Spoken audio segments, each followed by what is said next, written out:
Welcome to my fifth presentation on Social Organization, Alberta Occupational Health and Safety. The core problem occupational health and safety, or OH&S, deals with is the difference between labor and management.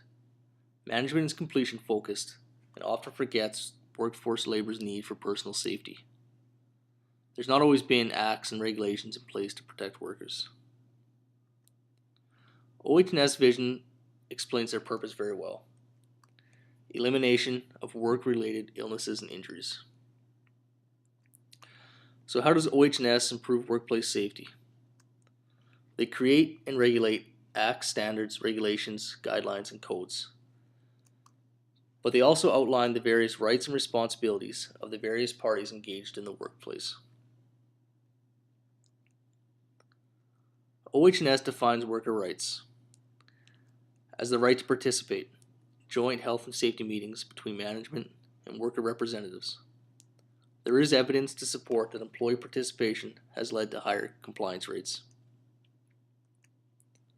The right to know about workplace hazards through employer-provided training, such as the adoption of WHMIS in 1987 to make employees aware of hazardous chemicals in their workplace.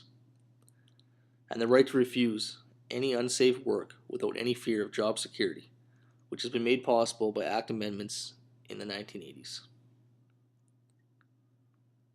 OH&S also defines responsibility for employers to take all reasonable precautions to ensure a safe workplace, to provide personal protective equipment, and to ensure employees are trained to use it, and to establish a joint health and safety meeting. For supervisors, to also take all reasonable precautions to ensure a safe workplace, and to ensure employees use their personal protective equipment, and to advise workers of any workplace hazards. And for workers, to follow OH&S acts and regulations, to use their provided personal protective equipment, and to report any workplace hazards. One of the keys of OH&S success has been their right to hold the various parties in the workplace accountable for their responsibilities. In the event of safety negligence, employers, supervisors, and workers can all face fines and even jail time in severe circumstances. The success of OH&S is measured by workplace inspections to ensure all parties are adhering to their responsibilities. So here are some of the facts. Workplace inspections in Alberta have increased from 1,233 in 1997 to 5,998 in 2000. While this alone doesn't prove success, we can look at the number of OH&S prosecutions between 1985 and 2000 and notice a significant downward trend.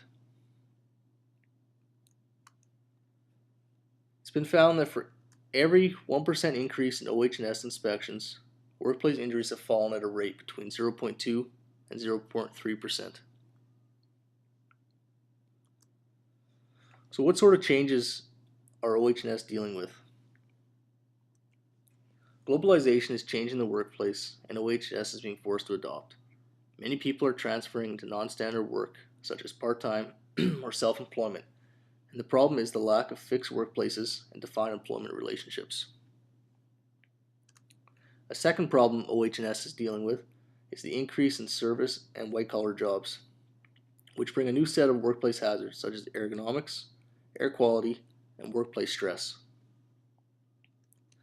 And the third problem is the increase in temporary foreign workers who are not accustomed to Canadian workplace standards and require extensive training. Here's the references I've used for my PowerPoint, and I hope you're looking forward to my report. Thanks for listening.